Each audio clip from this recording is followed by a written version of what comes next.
Pilitan nang inililikas ang mga residenteng nakatira malapit sa nasusunog na kakahuyan sa Rapu-Rapu Island sa Albay. Nasa 10,000 individual na ang apektado ng sunog habang aabot na sa 600 ektarya ang kabundukan na natupok. Live mula sa Albay, may report si Mav Gonzalez. Mav? Jessica, matapos nga ang 5 araw, idineklara ng under control ang bushfire dito sa Rapu-Rapu Island sa Albay. Sa aerial inspection ng lokal na pamahalaan ng Albay kanina, makikita ang lawak ng pinsala sa kagubatan na dinaanan ng sunog na nagsimula noon pang Huwebes. Pero may ilang parte pa rin na may apoy. Libo-libong litro na ng tubig ang nagamit sa heli bucket operation ng Air Force. Pero ang itinuturing nilang milagro na tumulong umapula sa apoy, ang pag-ulan kagabi sa Rapu-Rapu Island. Naganap tayo ng cloud seeding. Hindi tayo nakahanap ng aeroplano. So, Diyos na ang gumawa ng paraan. Umulan kagabi, dun lang. Tingin ko, milagro yun. Makikita nyo, iba-ibang points itong Rapu-Rapu Island, yung meron pa ring usok, ibig sabihin meron pa ring live fire dyan. Ngayon yung ibang lugar, wala nang 1 kilometro yung layo dun sa mga komunidad, kaya nagpapatupad na ngayon ng forced evacuation. Ayon sa Albay PDRRMO, nasa 10,000 individual na ang apektado ng sunog. Mabuti na lang, idineklarang under control na ito matapos tumupok sa 600 ektaryang kabundukan. Gayunpaman, plinansya na ng lokal na pamahalaan ang forced evacuation para sa mga tatamaang lugar, partikular ang barangay Morok-Borokan. There are three things we're trying to do. One, evacuate the people. The second objective is to defend the settlements. Ibig sabihin yung mga bahay doon. And you need to say that also because otherwise hindi aalis yung mga tao doon. Pero bago makarating ang barge na dapat magdadala ng evacuee sa katabing Batan Island, kanya-kanyang alsa-balutan na ang mga taga Rapu-Rapu Island. Karamihan kasi ng taga rito may sariling bangka. Walang nasaktan o nasunog na bahay sa bushfire, kaya bukas inaasahang makakabalik na sa kanilang bahay ang mga taga roon. Ngayon ang kailangan ng mga taga Rapu-Rapu Island ay relief goods at kuryente na di pa naibabalik mula noong bagyong Glenda. Jessica, unti-unti naman nga nagbabalikan na yung mga residente dito sa Rapu-Rapu Island. Jessica? Mav, pero bakit kinailangan nilang umalis? Kasi papalapit na yung apoy at wala na silang ibang mapupuntahan ba? Na parang malaki namang isla to. Talagang wala na silang choice kundi magbangka at umalis na lang ng isla totally?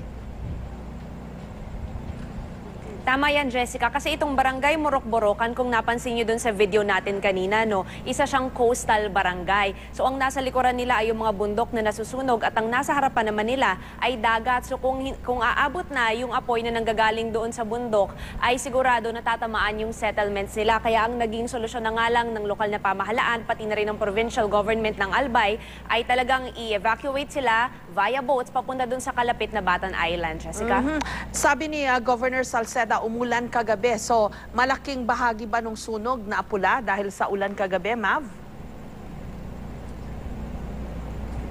Jessica, ayon dito kay Governor Salceda, no, yun talaga yung main na dahilan kung paano ngayong araw na ito under control na ang bushfire dito sa Rapu-Rapu Island. Kahapon dun sa video na nakita natin, no, talagang napakalaki pang area noong timberland ang may usok, yung merong apoy. Pero dahil nga dun sa pag-ulan kagabi, pati na rin yung tuloy-tuloy na efforts ng ating Air Force dun sa kanilang heli bucket operation, ay nakita natin kanina na talagang patsi-patsi na lang noong mga bundok sa Rapu-Rapu Island ang may apoy at maraming lugar dito ang safe naman na, malayo na yung apoy doon sa mga settlements na talagang binabantayan ng ating pamahalaan, Jessica. Na-establish ba nila kung anong nag-cause nitong bushfire na ito, Mav, para sana maiwasan na uli na mangyari o maulit, di ba?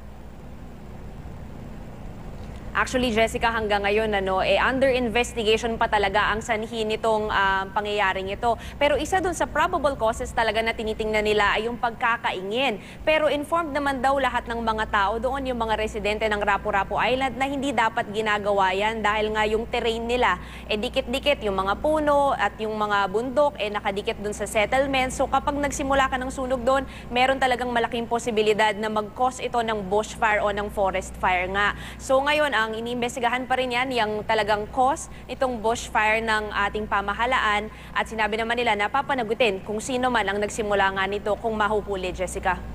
So Mav, sa ngayon, under control na yung sunog, wala nang pangangambahan pa na baka lumawak pa ito o maabot yung mas maraming residente. Pero ngayon, yung mga naapektuhan nito, yun ang mga nangangailangan ngayon ng relief goods.